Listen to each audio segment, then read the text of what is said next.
this is Wild One. I have another unboxing. If you remember from one of my other unboxing videos for Scythe, the Art Connoisseur Collector's Edition, there is an expansion that we all knew was coming.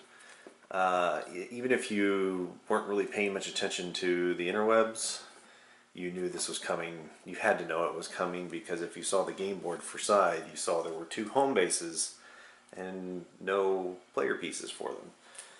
So it appeared to be a 7-player game, but it was a 5-player game.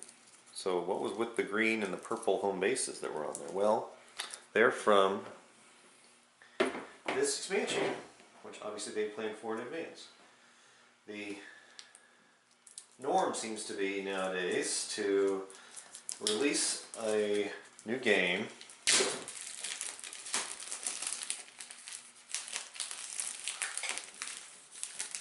and then, as part of that release, plan ahead for an expansion release to come later to either increase players or add new components or new rules, and sometimes build right into the base game the intent for an expansion. They did it with Lords of Waterdeep. I'm sure they've done it with plenty of others. But so here is Scythe Invaders from Afar, adding 2 new factions. And we'll see a little bit about these factions once I get the box cover off here. Here are the lovely detailed player characters and mechs. I'm going to get the tape off of here.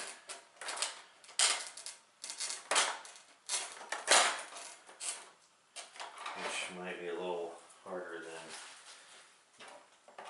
it looks.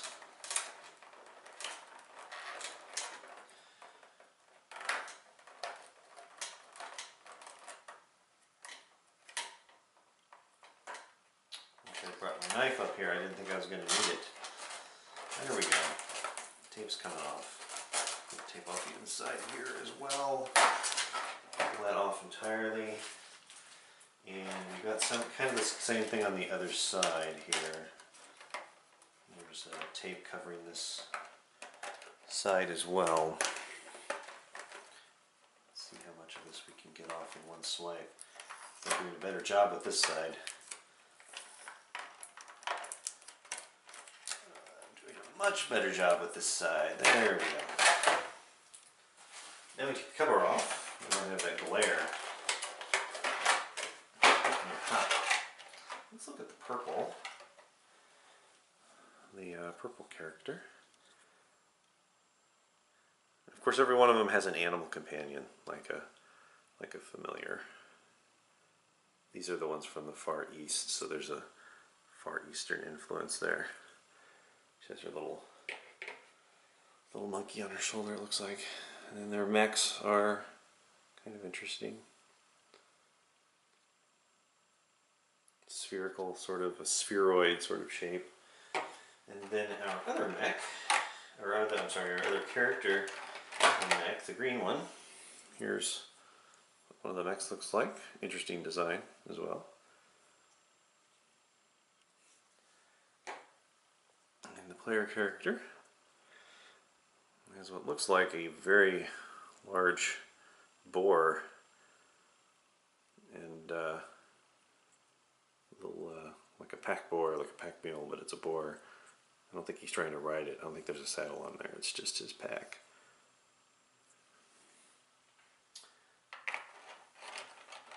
So that is really cool. The characters come with a new set of, each one of them comes with expanded abilities. And then we have our bags full of tokens that we expect to find. For each of the players, you're going to have the structures that they can build. So there's your monument, your tunnel, your windmill, your mill, and your armory. Same thing here for the green player. And then we have their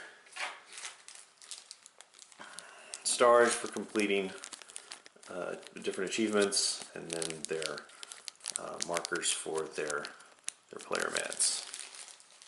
And then the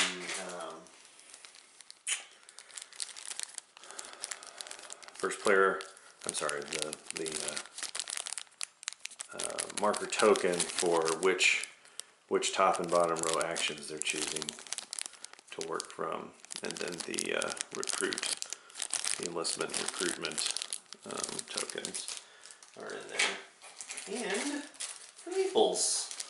They're little workers. So there's again the sort of the Far Eastern influence. They look like they're folks out on the rice paddy. I love how every player's meeples have a unique look to them.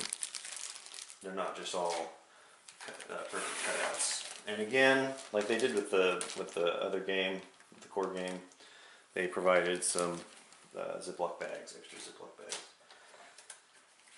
And then if you're big into playing solo like I am, they provided automa cards to incorporate the other players. And then here are the additional rules for Encounter Factory. This is the automa stuff here. And then rule changes for our two new characters, Albion and Togawa, which we'll see here in a little bit more detail shortly. And then 4 new automa cards to bring in, and they should be, I would expect they're all specific to, that they're special and specific to these players, but I don't see, I'm looking on here to see, yeah. So like on the left here you can see this is the green player, the optional green player one, in case you're playing automa against a green player. And here's the green and the purple player on this one. This one has the purple player on the top here. Looks like the purple player on the other side as well. And then the final one has the green player is right here. And then on the other side it looks like, yeah, there's an option for the green player here as well. So these automa cards would be added, shuffled in with the other ones. Little instruction manual. I already have the PDF for this, but this sort of describes the story here. So there's the backstory. If you're interested in reading it, you can freeze frame there. But now you can play games up to 7 players with these two additional characters. And then they add, so here are the two, so here's Clan Albion and Connor and Max from Clan Albion. And they are from, I believe they're meant to be like the equivalent of like the northwestern part of Europe, maybe even including, I'm sorry, I already switched over, possibly even including maybe like Great Britain, might be where they originated from. The reason it's called Invaders from Afar is because they've come from a faraway place to enter into this Eastern European arena. The Togawa shogunate, of course, implies very much that we're talking about Japan here, and you can see the Japanese influence. There's Akiko and Jiro from the Togawa shogunate, and there's her little monkey friend. And they both have special additional abilities that involve new tokens. So the tokens are probably in a punch sheet. It's in here. And here are the two new player mats, as you can see here. This is Connor and Max here, and then here's Akiko and Jiro. And then here is the punch sheet. They added 50 denomination coins, and of course, since I have the collector's edition, I have the metal coins, and they go up to 20. So now we have these 50s, and unfortunately, they're not metal; they're cardboard. I'm hoping that they'll release the metal 50 coins as like a promo purchase that you can get later. Same thing goes for the combat dials. There are no combat dials included with this expansion, so the retail edition of Scythe comes with only 2 power dials, and either it's the special edition or the collector's edition. One of those versions is where they added a power dial for each of the 5 factions. So there's no green and purple power dials, but you never need more than 2 at a time, because there's no chance in the game, per the rules and the way that the mechanics work, for there to be combat between more than 2 players at the same time. And then there's a couple of these little sections here, like this here. These are meant to overlay existing mats, and I think they're meant to either nerf or improve a couple existing players. I'll have to look at the rules to see where those are actually supposed to be applied. But these only come into play if you play, not necessarily the 7-player game, but if you play the game with either these players, or you play including the 2 new players.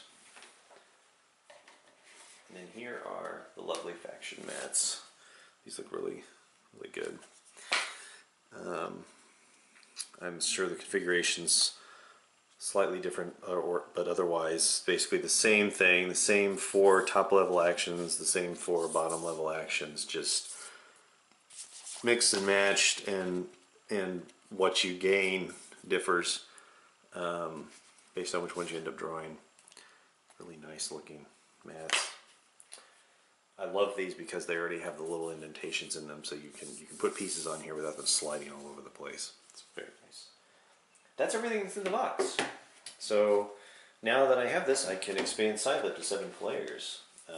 I assume that means it would take quite a while to finish. You're probably talking 2 to 3 hours for the 5-player version. So the 7-player version, I'm sure you're talking 3 to 4 hours to complete. Hopefully I can figure out, there is supposedly a way to get all these into the, I'll take all these out and put these guys in here first. As I understand it, there's a way to get all of this stuff, all this new stuff, to fit in the original Scythe box, along with everything else that's in there. So I'm going to have a little fun exploring how I'm going to do that. It'll be interesting. But anyway, that is Invaders from Afar,